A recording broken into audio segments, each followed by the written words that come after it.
कक्षा 10वीं गणित। मैं आर.एस. प्रसाद सर आज आप लोगों को दो चरों का रैखिक समीकरण पढ़ाने जा रहा हूं, जिसकी प्रश्नावली 3 है। चलिए देखते हैं इस प्रश्नावली में क्या है। सबसे पहले समीकरणों के हल का जो है हम कैसे देख सकते हैं, तो पहला है हमारे पास अवलोकन से समीकरण के हल का हम पता लगा सकते हैं कि ये समीकरण हल हो जाएंगी या नहीं हो जाएंगी। तो मान लिया पहली समीकरण दी हुई है a1x प्लस b1y बराबर c1, ये समीकरण नंबर 1 हो गई। और इसके बाद a2x प्लस b2y बराबर c2, ये समीकरण नंबर 2 हो गई। अब इसमें क्या करेंगे, a1 अपॉन a2 का मान निकाल लेंगे, b1 अपॉन b2 का मान निकाल लेंगे, c1 अपॉन c2 का। तो ध्यान रखना, पहले a1 अपॉन a2 का मान निकालना है, फिर b1 अपॉन b2 का मान निकालना है, और फिर c1 अपॉन c2 का मान निकालना है। जब ये तीनों मान निकल जाए, फिर इसके बाद ये संबंध 3 स्टेप्स आते हैं इसके अंदर। पहले वाले में यदि a1 बटे a2 अगर बराबर नहीं है b1 अपॉन b2 के, तो अद्वितीय हल प्राप्त होगा, मतलब एक हल प्राप्त होगा उसका। ज्यामितीय अर्थ क्या होगा इसका, समीकरण निकाय दो प्रतिच्छेदी रेखाओं को दर्शाएगा। यानी अगर समीकरण से रेखाएं खींची जाए तो दो रेखाएं तो खींचेंगी, लेकिन वो दोनों रेखाएं एक दूसरे को काटती हुई होंगी, और जो कटान बिंदु होगा वही इसका हल होगा। चलिए नंबर 2 में क्या है, यदि a1 अपॉन a2 का मान b1 अपॉन b2 के बराबर हो जाए, लेकिन c1 अपॉन c2 के मान के बराबर नहीं हो, तो ये कोई भी हल प्राप्त नहीं होगा। अर्थात इसमें किसी भी तरीके से समीकरणों को हल करेंगे तो हल नहीं होंगी वो। अर्थात क्या होगा, निकाय की जो है दो समांतर रेखाएं मिलेंगी, मतलब वो रेखाएं कभी भी आपस में एक दूसरे को काटेंगे नहीं। और नंबर 3, यदि a1 अपॉन a2 का मान b1 अपॉन b2 के बराबर हो जाए और उसका मान c1 अपॉन c2 के भी बराबर हो जाए, यानी तीनों बराबर हो जाए, तो इस अनेक हल प्राप्त होंगे। मतलब बहुत सारी रेखाएं, बहुत सारे हल प्राप्त होंगे। तो समीकरण निकाय संपाती रेखाएं प्रदर्शित करता है कि एक के ऊपर दूसरी रेखा आ जाएगी इसमें। चलिए थोड़ा सा आगे हम देखते हैं उदाहरणों में। ये उदाहरण नंबर 18 है। दिए गए समीकरणों का हल किस प्रकार का है पता करें। तो सबसे पहले हम क्या करेंगे, a1 अपॉन a2 का मान निकाल लेंगे। तो a1 का मान पहले देख लीजिए कितना है, a1 का मान 3 है, और a2 का मान कितना, ये वाला 3 है आपका। a2 का मान ये है, 4 है हमारे पास। ऐसे ही b1 का मान कितना है, ये है आपका 5 है, और b2 का मान कितना है, ये है आपका 2, ये वाला 2। ऐसे ही c1 का मान देखिए, ये हो गया आपका 12। ये चाहे इधर भी ले जा सकते हो तब भी कर सकते हो, इधर है तब भी कोई फर्क नहीं पड़ेगा। और c2 का मान यहां से 5 है। तो देखिए पहले a1 अपॉन a2 का मान निकाल दीजिए, तो ये 3/4 हो जाएगा। फिर b1 अपॉन b2 का मान निकाल लीजिए, ये 5/2 हो गया। और फिर c1 अपॉन c2 का मान निकाल लीजिए, ये 12/5 हो गया। तो क्या चीज हुआ देख लीजिए, इसमें ये मान और ये मान दोनों बराबर नहीं है। इसका मतलब a1 upon a2 does not equal to b1 upon b2, अर्थात a1 upon a2 b1 upon b2 के बराबर नहीं है। इसका मतलब क्या हुआ, इसका एक अद्वितीय हल होगा। अतः दिए गए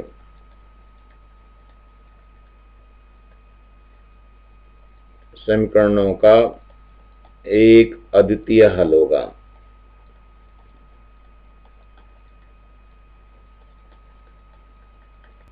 बस यही इसका आंसर होगा। केवल दिए गए समीकरणों का हल किस प्रकार का है पता करना है, हल नहीं करना है इसमें समीकरणों को बच्चों, इसमें केवल इसका पता करना है कि ये किस प्रकार का है। तो ये अद्वितीय हल हो गया। देखो इसमें आपको शुरू में ही बताया था अद्वितीय हल प्राप्त होगा। ये आपका a1 upon a2 does not equal to, यानी बराबर नहीं है b1 अपॉन b2 के। चलिए समीकरण एक और दी है, इसका हल ज्ञात करना है। पहले हमें पता करना पड़ेगा कि ये बराबर है या नहीं है। देखो a1 अपॉन a2 5/13 हो जाए, 5/15 होगा, 1/3 आ जाएगा, और यहां से 3/9 कर देंगे तो 1/3 हो जाएगा, और यहाँ 12/15 कर देंगे तो ये तो दोनों बराबर हो गए, और ये बराबर नहीं हुआ। तो देखो क्या हो गया, ये दोनों बराबर है लेकिन ये बराबर नहीं है, तो कोई हल प्राप्त नहीं होगा। इसलिए पहले इनको ये हमें देखना जरूरी है कि ये वास्तव में है क्या। तो देख लेते हैं, a1 का मान हो गया 5, और a2 का मान, a1 का मान देखो ये 5 है, और a2 का मान ये 15 है। ऐसे ही B1 का मान निकालिए, तो ये B1 का मान 3 है और B2 का मान जो है वो 9 है, ये 9 आ गया। ऐसे ही C1 का मान देख लीजिए, C1 का मान कितना है, 12 है यहाँ से, और C2 का मान 15 है, तो C2 बराबर 15। तो A1 अपॉन A2 का मान निकाल लीजिए। तो A1 अपॉन A2 कितना हो जाएगा, 5/15, काटेंगे तो 5 एकम 5, 5 या 15, तो 1/3 आ जाएगा। ऐसे ही B1 अपॉन B2 का मान निकाल लीजिए, ये आ जाएगा 3/9 यानी 1/3, ये 3 एकम 3 हो जाएगा, 3 3 9 हो जाएगा। अब C1 अपॉन C2 का भी मान निकाल लीजिए, ये हो जाएगा 12/15, तो 3 5 15 और 3 चौक 12 यानी 4/5 हो गया। अब ये दोनों देखो बराबर है, लेकिन ये बराबर नहीं है। इसका मतलब क्या हुआ कि A1/A2 बराबर B1 अपॉन B2, लेकिन क्या नहीं बराबर है, C1 और C/C2 का मान बराबर नहीं है, अतः कोई हल प्राप्त नहीं होगा।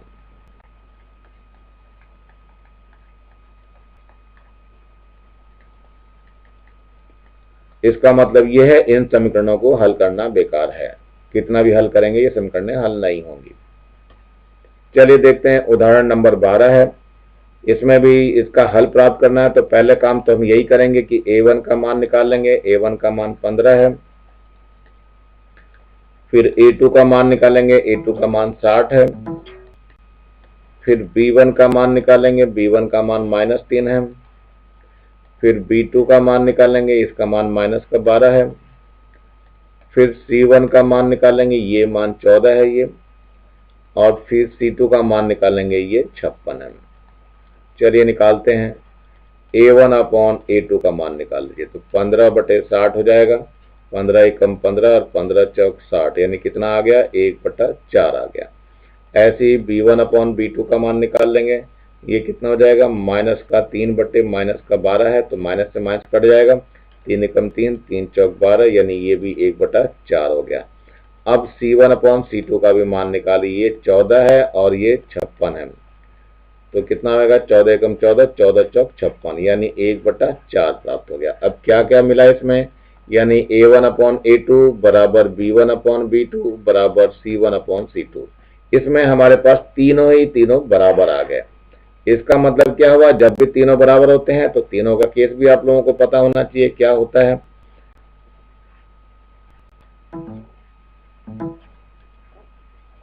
ये हमारे पास तीनों बराबर हैं, अतः अनंत अनेक हल प्राप्त होंगे। तो ये समीकरण हमें अनेक अनंत हल प्राप्त करके देंगी। इसका मतलब क्या हुआ, तो यहाँ क्या होगा, अतः अनंत अनेक हल प्राप्त होंगे।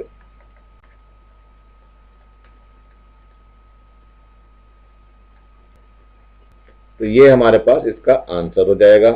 अब इनको हल करना है, तो हल करने पर एक ही समीकरण प्राप्त होती है। इसमें ध्यान रखना बच्चों, ये एक ही समीकरण दी हुई है। अगर हम इसको भाग दे दें, इसको भाग देने पे हमें एक ही प्राप्त होगी समीकरण। जैसे इसको हम लोग 4 से भाग दे दें, तो 15 चौक 60, 4 इसको 4 3 आ जाएगा, इसको भी 14 आ जाएगा। तो ये एक ही फंक्शन था, इसलिए इसको हल करने की जरूरत नहीं है।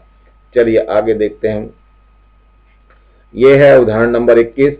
के किस मान के लिए समीकरण का निकाय अद्वितीय हल है। तो देखते हैं, इसमें सबसे पहले A1 का मान निकाल लीजिए। A1 का मान यहाँ से देखो 1 आएगा, और यहाँ A2 का मान, ये दूसरे समीकरण है, ये यहाँ से 3 आ जाएगा। ऐसे B1 का मान कितना आएगा, यहाँ से ये आ गया माइनस का K। B2 का मान कितना आएगा, 2 आएगा यहाँ से। C1 का मान कितना आ जाएगा, यहाँ से 2 आ जाएगा, और C2 का मान यहाँ से -5 आ जाएगा। चलिए ये है C2 का मान हमारा। अब इसमें पहले हम A1 अपॉन A2, चूंकि इसमें कहा है निकाय का अद्वितीय हल होगा, तो निकाय के अद्वितीय हल के लिए देख लेते हैं कंडीशन क्या है। निकाय के अद्वितीय हल के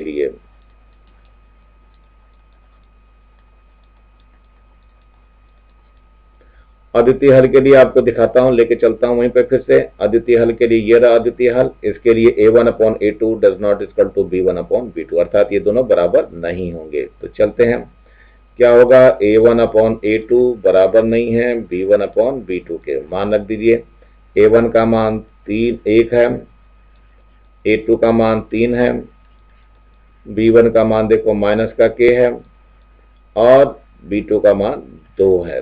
तो चलिए इसकी ये 2 इधर आ जाएगा, तो 1/3 गुणा 2 हो जाएगा बराबर माइनस का K हो जाएगा।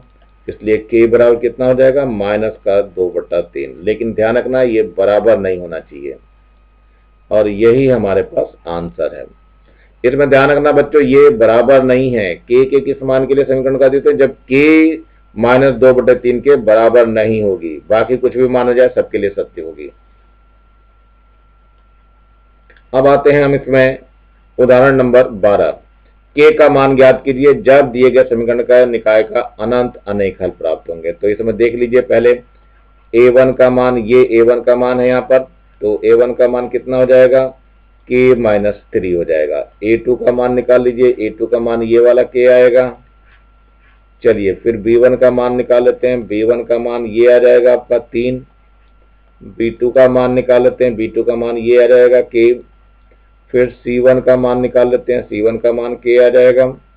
और फिर C2 का मान निकाल लेते हैं, ये 12 आ जाएगा। तो C1 C2 K और A1 A2 सारे निकल गए। तो इसमें हमें चलना पड़ेगा क्या लेकर के, ये कहा है समीकरण के अनंत अनेक हल प्राप्त होंगे। तो अनंत अनेक हल के लिए कंडीशन देख लीजिए, ये है अनंत अनेक हल प्राप्त होने के लिए ये तीनों मान इसमें बराबर होते हैं, यानी A1 अपॉन A2 बराबर B1 अपॉन B2 बराबर C1 अपॉन C2। तो लिख लेते हैं यही अनंत अनेक हल के लिए क्या हो जाएगा, A1 अपॉन A2 बराबर B1 अपॉन B2 बराबर C1 अपॉन C2। A1 का मान धर दीजिए, तो ये है K-3 और A2 का मान है K बराबर B1 का मान देखिए 3 है, B2 का मान यहाँ से K है और C1 का मान देखिए यहाँ पर K है और C2 का मान 12 है। तो इसमें कोई से भी 2 लेकर के हम इनको हल कर सकते हैं। तो हम क्या कर रहे हैं, ये इतने वाला 2 दे रहे हैं, लास्ट वाला अंतिम 2 को लेके चल रहे हैं। तो 3/K बराबर कितना हो जाएगा, K/12। तो ब्रज गुना कर दें तो K² बराबर 12 36 हो जाएगा। तो K का मान कितना आ जाएगा, K बराबर आ जाएगा ±√36। तो K का मान आ जाएगा ±6 और यही हमारा आंसर होगा।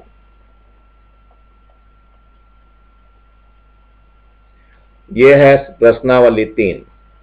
दर्शाइए कि निम्नलिखित समीकरण निकाय का एक अद्वितीय हल है। तो देख लेते हैं, इसमें भी A1 का मान निकाल लीजिए 3 आएगा, A2 का मान निकाल लीजिए, यहाँ A1 का मान है, ये A2 का मान कितना आ जाएगा, ये 5 आ जाएगा। B1 का मान निकालिए, ये 5 होगा। B2 का मान निकाल लीजिए, ये 3 होगा। C1 का मान निकाल लीजिए, ये 12 है। C2 का मान निकाल लीजिए, कितना आ जाएगा, ये 4 आ जाएगा। तो A1 अपॉन A2 का मान निकाल लीजिए, 3/5 आ जाएगा। B1 अपॉन B2 का मान निकाल लीजिए, तो 5/3 आ जाएगा। और C1 अपॉन C2 का मान भी निकाल लीजिए, तो 12/4 होगा। 4 एकम 4, 4 3 12, यानी 3 आ गया।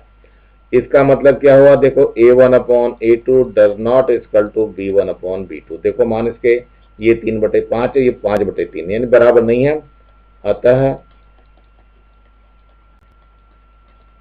निकाय का अद्वितीय हल है।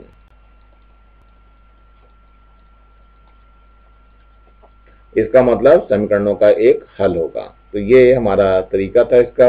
अब आगे चलते हैं इसके दूसरे प्रश्न पे। ये दूसरा प्रश्न दिया हुआ है, दर्शाइए कि निम्नलिखित समीकरण के निकाय के अनंत अनेक हल है। अब की अनंत अनेक हल है, तो देखते हैं इसमें क्या होता है। A1 का मान देखिए यहाँ से 2 दिया हुआ है, A2 का मान जो है यहाँ से 6 दिया हुआ है। ऐसे ही B1 का मान देखिए यहाँ से 3 दिया है माइनस का, और B2 का मान यहाँ से -9 दिया हुआ है।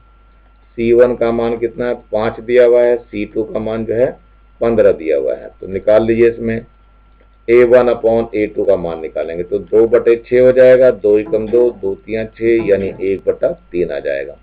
B1 अपॉन B2 का मान निकाल लीजिए। B1 का मान कितना है, -3 है। और B2 का मान -9 है। तो ये माइनस से माइनस कट जाएगा, ये 1 कटेगा और ये 3 आ जाएगा, यानी 1/3 आ जाएगा। अब C1 अपॉन C2 का भी मान निकाल लीजिए।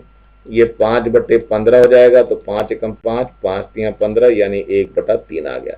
अब इन तीनों चीजों से देख लो क्या हुआ, A1 अपॉन A2 का मान B1 अपॉन B2 के बराबर है और ये सब C1 अपॉन C2 के मान है। मतलब तीनों बराबर हो गए। जब तीनों बराबर होंगे तो अनंत अनेक हल हैं। अतः निकाय के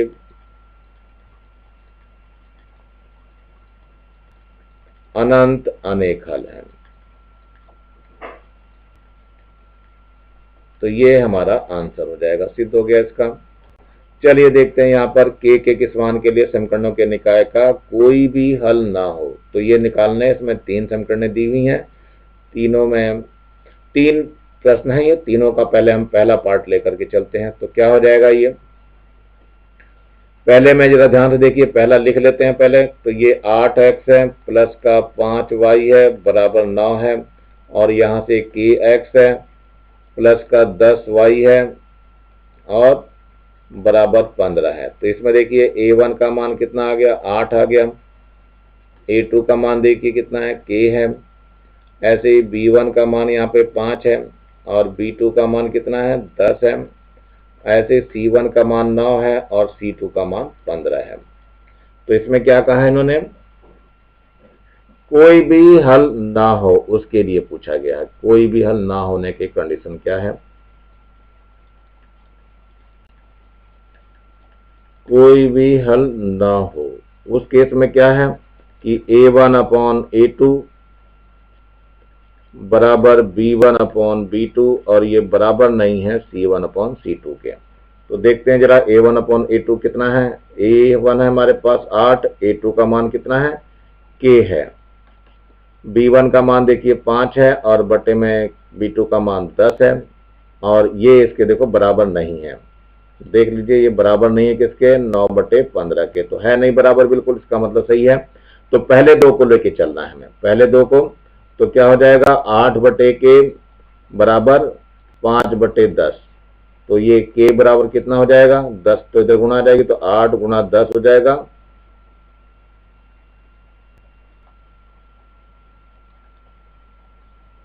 ये 8 गुणा 10 हो जाएगा और बटे में 5 आ जाएगा। तो 5 यहाँ होंगे, 5 एकम 5, 5 दूनी 10। तो के बराबर कितना हो जाएगा, 8 दूनी 16। ये हमारे पास आंसर होगा। चलिए थोड़ा सा आगे बढ़ते हैं इसके दूसरे प्रश्न की तरफ। ये दिया हुआ दूसरा प्रश्न इसके दूसरे पार्ट को हल करके देखते हैं जरा क्या हो जाएगा। यहाँ पे देखो A1 का मान जो है ये k दिया हुआ है, A2 का मान हमारे पास 12 है, B1 का मान ये 3 दिया हुआ है, B2 का मान ये k दिया हुआ है, C1 का मान ये 3 दिया हुआ है, C2 का मान ये 6 दिया हुआ है। अब इसमें क्या चीज है, कहा है के मान ज्ञात कीजिए जिसमें निकायों का कोई भी हल ना हो। तो निकायों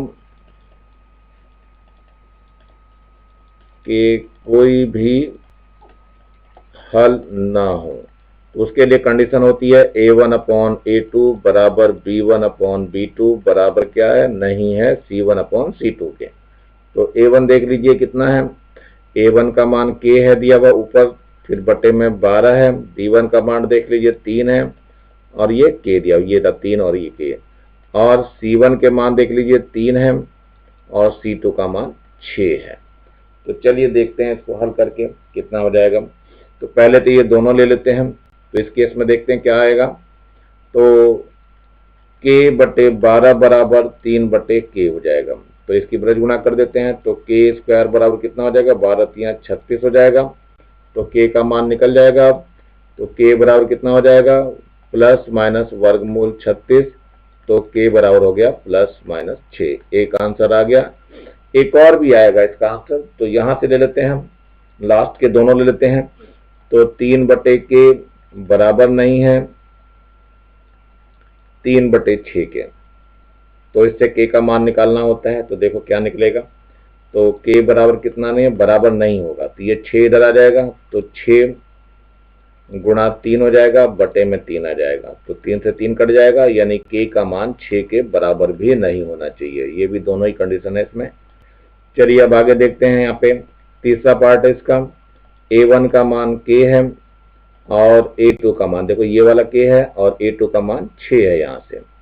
ऐसे ही b1 का मान यहाँ से -5 है और b2 का मान यहाँ से 2 है। c1 का मान यहाँ से देखो 2 है और c2 का मान यहाँ से 7 है। तो हमें वही लिखना है, क्या है, निकायों का कोई भी हल नहीं है। निकायों का कोई भी हल नहीं है। जब हल नहीं होगा तब क्या होगा हमारा, तो इसमें a1/a2 बराबर b1/b2 बराबर नहीं है c1/c2 के। देखिए a1 का मान रख दीजिए। a1 का मान कितना है, k है ये वाला, a2 का मान 6 है, बराबर b1 का मान कितना, -5 है और b2 का मान 2 है। ऐसे ही c1 का मान देखिए 2 है और ये बटे में 7 है। देखो ये बराबर नहीं है, तो ये दोनों लेकर के हमें चलना है शुरू वाले। तो k1/6 बराबर हो जाएगा -5/2। तो k का मान कितना आ जाएगा, -5/2 गुणा में 6 हो जाएगा, 2 एकम 2, 2 तिया 6। तो k का मान कितना हो गया, -5 तिया 15, और यही हमारा आंसर होगा। चलिए ये भी देखते हैं जरा। k/6 बराबर नहीं है किसके, 2/7 के। तो k बराबर नहीं है 2/7 गुणा 6, यानी कि जो बराबर नहीं होना चाहिए 6 दूनी 12/7 के। तो ये भी एक आंसर ही होता है। चलिए यहाँ दिया हुआ है निकाय समीकरणों के अद्वितीय हल के लिए k का मान ज्ञात करना है। तो ये पहला क्वेश्चन मैं लेके चल रहा हूँ। पहले क्वेश्चन में a1 का मान देखो यहाँ से k दिया हुआ है, यहाँ से a2 का मान दिया हुआ है कितना, 3 है। b1 का मान देखिए यहाँ से 2 है और b2 का मान यहाँ से 1 आएगा और c1 का मान यहाँ से 5 आ जाएगा और यहाँ से c2 का मान जो है वो 1 आ जाएगा। अब इन्होंने k का मान लिखने के क्या कहा, अद्वितीय हल के लिए। तो यहाँ लिखेंगे अद्वितीय हल के लिए।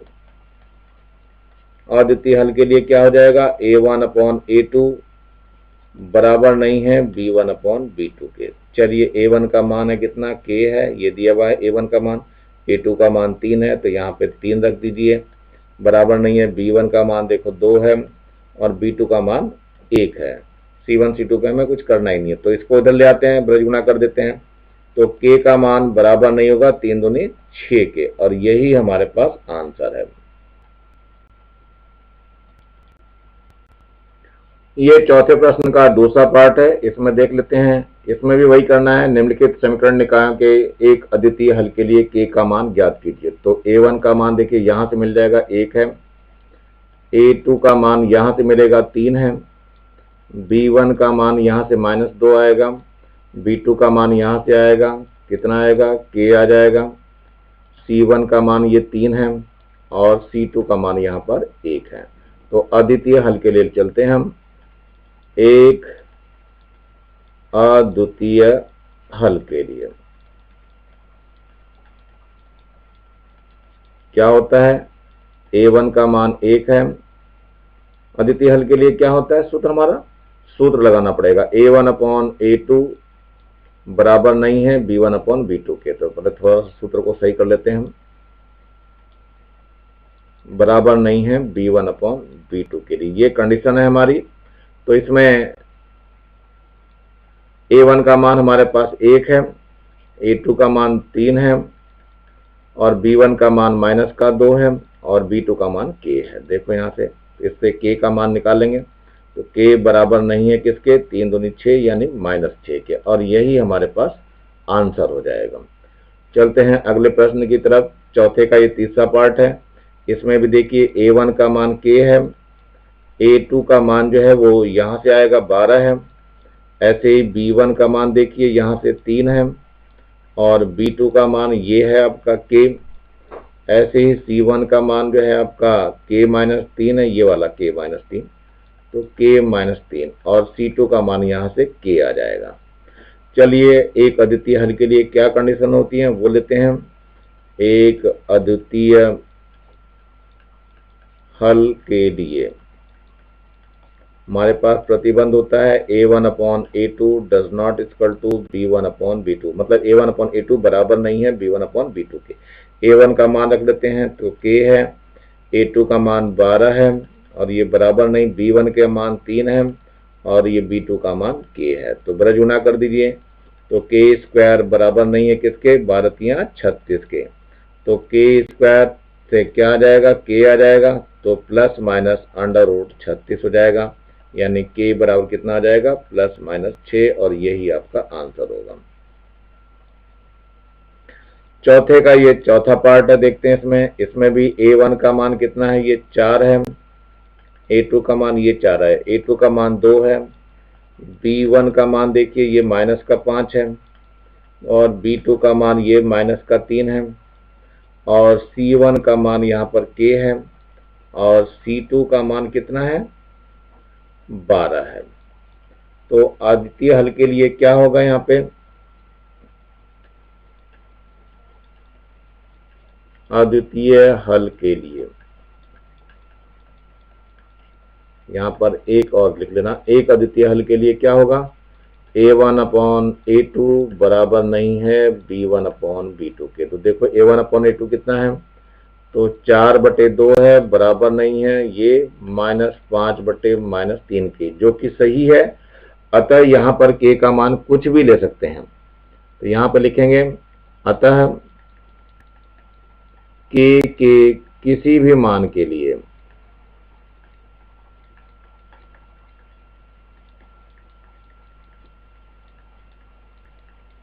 निकाय का एक अद्वितीय हल होगा,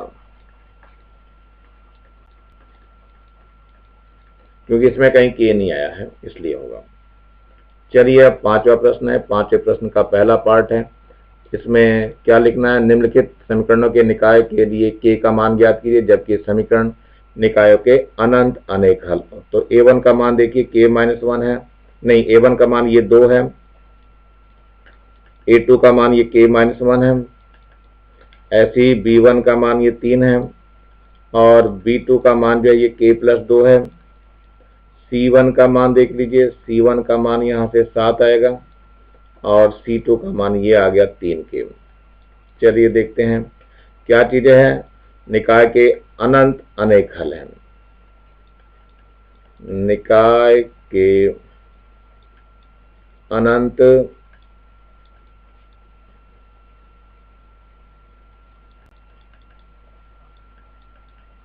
अनेक हल हैं।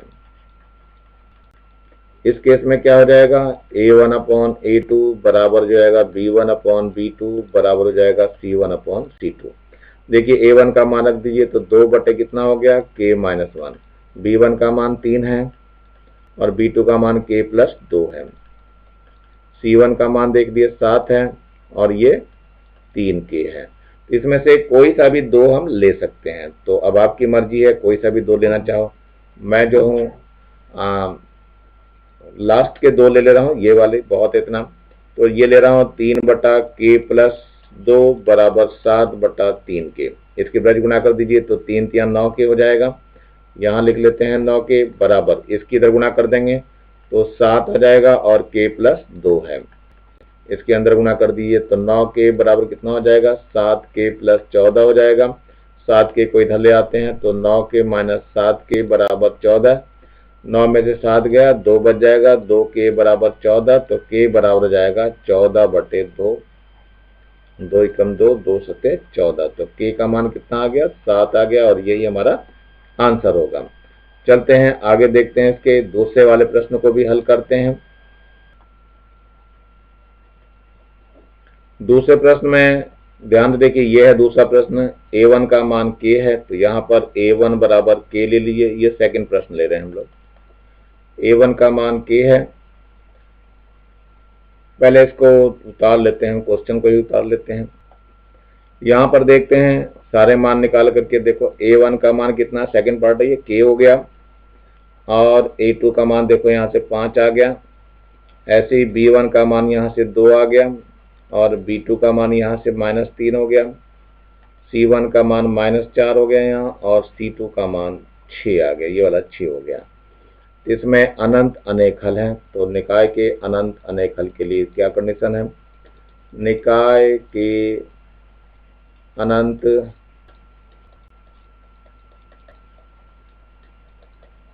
अनेक हल के लिए प्रतिबंध आपको पहले ही बता रखा है मैंने, a1/a2 बराबर है b1/b2 बराबर है c1/c2 के। तो a1 का मान धर दीजिए कितना है, k है, a2 का मान 5 है बराबर b1 का मान 2 है बटे में -3 है और c1 का मान -4 है और ये बटे में 6 है। देखो काट करके इतना ही आ जाएगा, ये तो तीन पहले वाले दो को हम लेके चलते हैं। तो पहले वाले दो में क्या है, k बटे कितना है 5 है बराबर 2 बटे -3 है, तो k बराबर कितना हो जाएगा -2/3, 5 की यहाँ गुणा हो जाएगी तो k बराबर -10/3 हो जाएगा और यही आपका आंसर होगा। चलते हैं अगले प्रश्न की तरफ। ये है आपका पांचवे का थर्ड पार्ट है, यहाँ पे थर्ड पार्ट दिखाई दे रहा होगा आप लोगों को। तो थर्ड पार्ट पहले लिख लेते हैं हम। ये है 3x प्लस का ky बराबर 7 और दूसरा है 2x माइनस का 5y बराबर 1। इसमें a1 का मान निकाल लीजिए तो ये 3 होगा, a2 का मान निकालिए ये 2 हो जाएगा,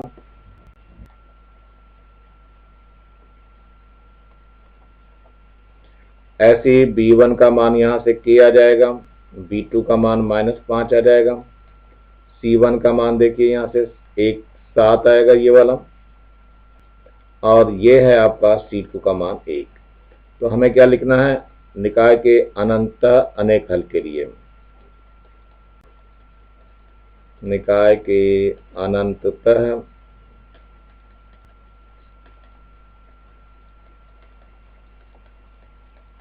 अनेक हल के लिए प्रतिबंध आप लोगों को बता रखा है। a1/a2 बराबर b1/b2 बराबर c1/c2। a1 का मान कितना है 3 है, a2 का मान कितना है 2 है, b1 का मान k है और b2 का मान -5 है, c1 का मान 7 है और ये 1 है। चलिए देखते हैं, इसमें पहले इन दोनों को ले लेते हैं, पहले दो को, तो कितना हो जाएगा देखते हैं, 3/2 बराबर कितना हो जाएगा, k बटे -5 हो जाएगा। तो इसकी प्रगुणा कर दीजिए तो कितना आ जाएगा यहाँ पर, तो ये 5 इधर चला जाएगा तो k का मान सीधा निकल जाएगा, 3/2 गुणा -5 होगा तो k बराबर कितना हो जाएगा -15/2 और यही आपका आंसर हो जाएगा। अब इसका एक दूसरा पार्ट और रह गया है, चौथा पार्ट, चौथे पार्ट को भी देख लेते हैं।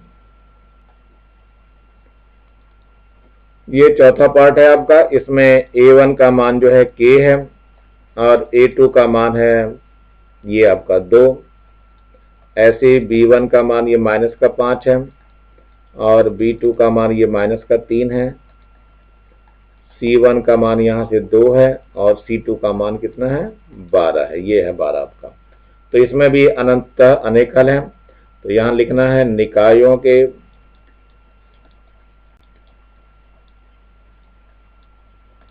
अनंततः अनेक हल के लिए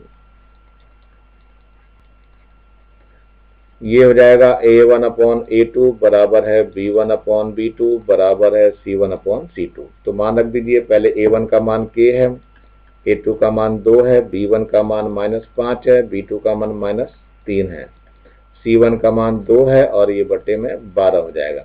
इसमें से कोई सा भी 2 लेके चलना है आपको, तो पहले मैं 2 ले रहा हूँ शुरू वाले ही, तो शुरू वाले 2 को लेंगे तो k/2 बराबर -5/-3 हो जाएगा, ये दोनों कट जाएंगे तो k का मान कितना आ जाएगा 5 गुणा 2/3 यानी 5 दूनी 10/3 हो जाएगा और यहीं पर ये आंसर हो जाएगा। ये छठा प्रश्न है। छठे में फिर से देखो, x बराबर 2 y बराबर 2 है तो समीकरण में p का मान ज्ञात कीजिए। तो चलिए देखते हैं समीकरण क्या है, 7x - 4y बराबर p, समीकरण नंबर 1 हो गया। समीकरण 1 में x बराबर 2 और y बराबर 4 रखने पर रख दीजिए इसमें, तो 7 गुणा 2 हो जाएगा माइनस 4 गुणा 4 हो जाएगा और बराबर p हो जाएगा। तो 7 दूनी 14 और 4 चौक 16 बराबर p हो गया। तो -2 बराबर p आ जाएगा। तो p बराबर कितना हो जाएगा? -2 हो जाएगा और यही आंसर हो जाएगा। ये 7वां प्रश्न है। k का मान ज्ञात कीजिए यदि सरल रेखा इतने बिंदु इतने से गुजरती है। तो पहले रेखा को ले लीजिए 2x माइनस ky बराबर 9, समीकरण नंबर 1। हाँ, परंतु रेखा 1 बिंदु 1 माइनस 1 से गुजरती है।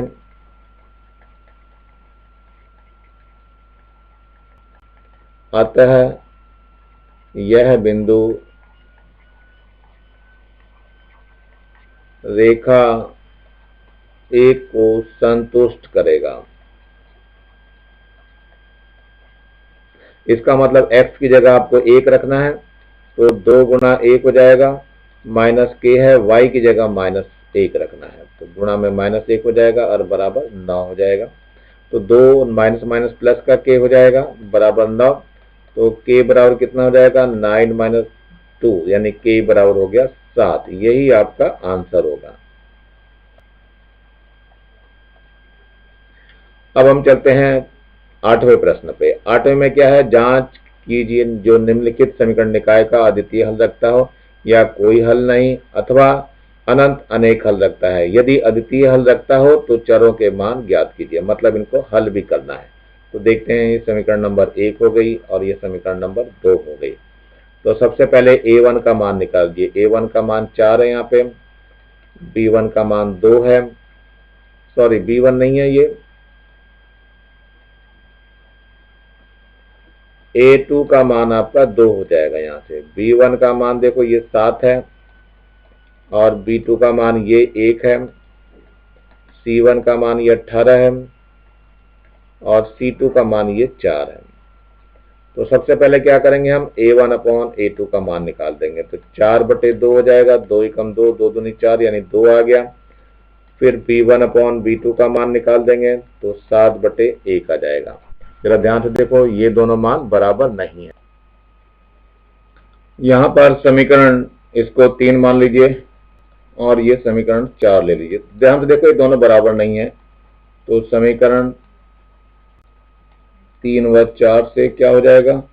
a1/a2 does not equal to b1 upon b2। इसका मतलब ये हुआ कि ये अद्वितीय हल है। अतः निकाय का अद्वितीय हल है।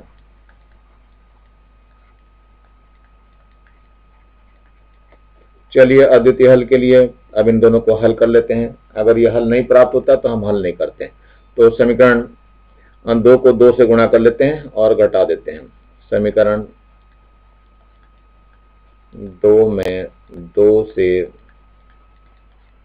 गुणा करके समीकरण 1 को घटाने पर कर दीजिए, 2 से गुणा कर दीजिए, 2 दूनी 4 हो जाएगा, 4x इसमें 2 से गुणा कर रहे हैं, 2 दूनी 4x हो जाएगा, प्लस का 2y हो जाएगा और बराबर 4 दूनी 8 हो जाएगा।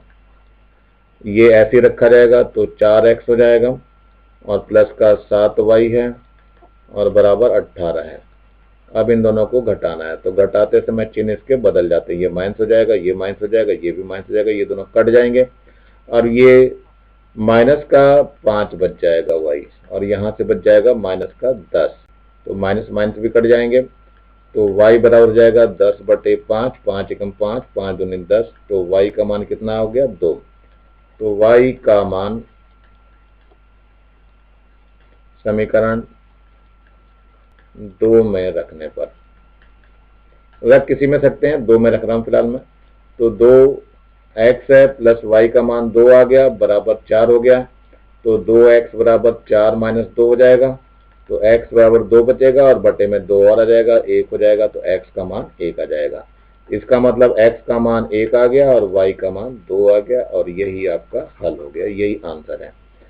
बच्चों ये एक्सरसाइज समाप्त हो रही है और अगली एक्सरसाइज के लिए मैं नेक्स्ट बार मिलूंगा आपको। दोबारा इस एक्सरसाइज को आपको ये मिलेगा प्रश्नावली 2। तब तक आप लोग जो है इसको लाल बटन को दबा करके सब्सक्राइब दबा लेंगे और सब्सक्राइब कर देंगे और ज़्यादा से ज़्यादा बच्चों को शेयर करेंगे जिससे ज़्यादा बच्चों का फायदा हो सके। Thank you, have a nice day.